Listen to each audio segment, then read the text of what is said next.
Pemirsa, mengawal dan menata peradaban Bali menjadi tantangan serius generasi ke depan. Tantangan ini hendaknya menjadi daya tawar pemilih Bali pada pesta politik yang kini bergulir.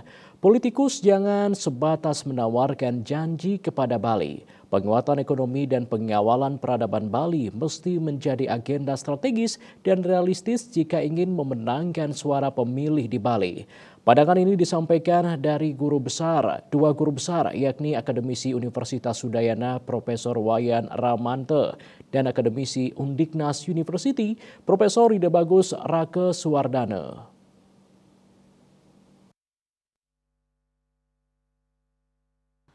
Profesor Ramanto mengingatkan secara jumlah pemilih Bali memang relatif kecil, namun kualitas dan kemenangan di Bali akan memberikan bobot lebih. Untuk itu, pada putaran kampanye Pilpres kali ini, pendekatan kampanye di Bali hendaknya berpihak pada kepentingan penguatan ekonomi, karma Bali, dan strategi pengawalan budaya Bali.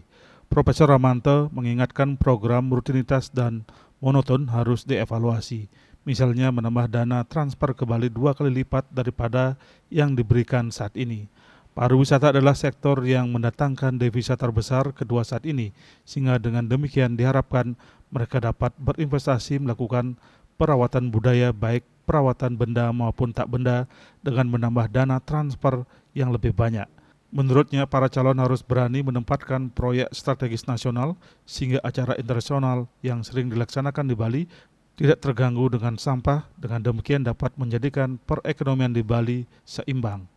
Di pihak lain, tingginya jumlah pemilih pemula dan kalangan generasi muda di Bali hendaknya juga dipetakan para politisi dan jurkam masing-masing kandidat. Program unggulan yang berpihak pada strategis untuk membangun SDM Bali hendaknya dirancang jelas. Profesor Edbagus Rako Swardano mengatakan berharap para calon memikirkan penguatan ekonomi Bali terutama sektor primer dan UMK. Selain itu, program para calon agar memiliki concern pada SDM Bali yang mengalami campuran SDM luar Bali sehingga secara ekonomi kalah. Diharapkan para calon dapat memiliki keberpihakan terutama lewat regulasi yang diperjuangkan mereka ketika berhasil meraih kursi. Citamaya Bali Post melaporkan.